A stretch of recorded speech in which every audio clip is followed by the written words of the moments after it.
Toleo fupi zaidi la hadithi hii hapa chini. Urafiki wa chuoni, Kidau, Bigi na Omari.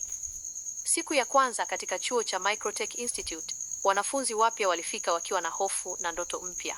Miongoni mwao alikuwa Kidau, kijana mpole na mwoga, Bigi, kijana mcheshi na mwenye furaha, na Omari, kijana mwenye bidii na malengo makubwa. Ingawa hawakufahamiana na walikuwa na haiba tofauti, wote walikutana darasani. Bigi alianzisha mazungumzo kwa utani, na hapo urafiki wao ukaanza. Kadri siku zilivyopita, walizoeana sana na kuwa karibu zaidi. Walisoma pamoja, kula pamoja, na kusaidiana kwa kila hali. Kidau akajifunza kuwa jasiri, Bigi nidhamu, na Omari kuishi maisha kwa furaha. Wakati walipokabiliwa na mtihani mgumu, walishirikiana na kusaidiana.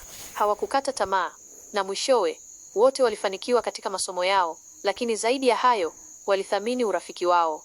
Walitambua kuwa sasa si wageni tena, bali familia.